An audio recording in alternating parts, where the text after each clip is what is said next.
Hey, oh my god, dude, seriously, I'm not gonna do anything. Just take what you want, please help me up. Thank you. Was that you that shot me? Was that you, man? What is up, guys? Fadeaway82 coming at you with a new series focused on solo player tips in Rust.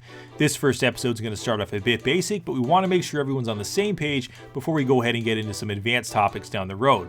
This is primarily designed for solo players on high population servers, and as you guys start as a solo player, you want to make your way inland as quickly as possible. Get away from that starter beach.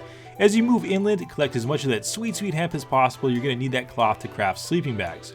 You can build in any biome. Certain biomes like the winter biome will give you some added protections but are more difficult to survive in.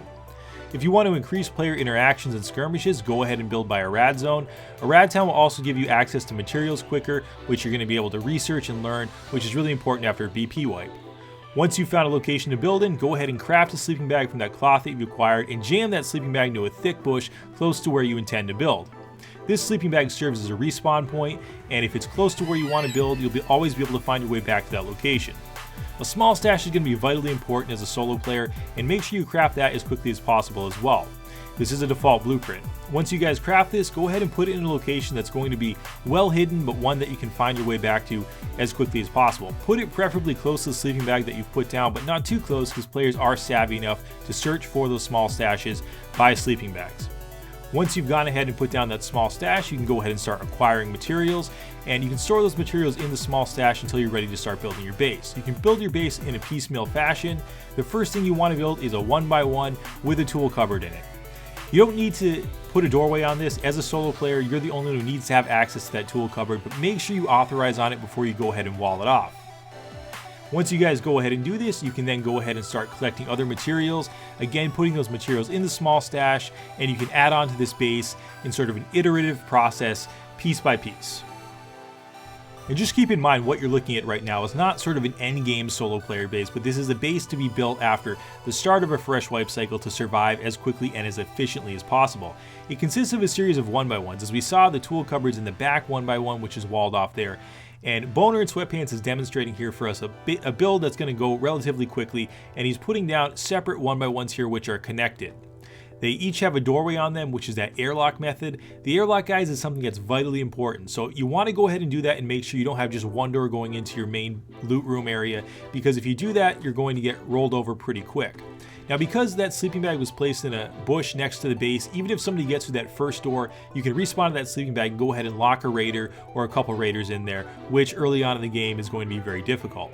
Now, when you acquire enough materials, it's best to hold up in the back room here, which is going to have your furnace, some boxes for materials, which you can start moving materials from your small stashes into your boxes at this point. And you can actually stay in here until you're able to upgrade the key lock to a keypad, which is going to be much more secure. And you can actually upgrade that door to a sheet metal tier relatively quickly because those are all default blueprints. Now, by having the materials in here, you can really just stay in this room. You can turn your furnace on, melt down the ore, and go ahead and upgrade that key lock, and then go ahead and upgrade the door. That's a really efficient way to get the best bang for your buck. When you guys are going ahead and building your starter base, be aware that you really want to choose where you're building it wisely. You can put it in an area that's well hidden, like this player did here on Rustopia, but there is some benefits to putting it in a wide open area as well. Like Boner had built in a wide open area in the middle of a field. Now you could say that that's more easily able to be spotted, which is absolutely correct. But when you build in an area that's too close to rocks, it allows players to have areas to camp you and to potentially get on top of your base, like is the case with this player's base here.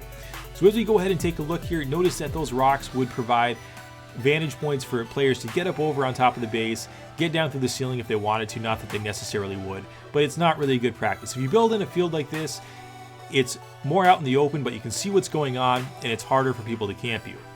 As you go ahead and acquire more materials, it's best as a solo player to spend those materials as quickly as possible. Trade them to other players, spend them, but don't log off with 30,000 wood or stone in your base. That's usually not a good idea. So spend it as quickly as you acquire it. Also, guys, for solo players, especially starting off, get used to using the starter weapons, the bows, the water pipe shotgun. They're fun to use, they are pretty effective, and if you go ahead and die, it's not really a big deal because they are default blueprints, they don't cost a hell of a lot, and you can go ahead and make them relatively easily.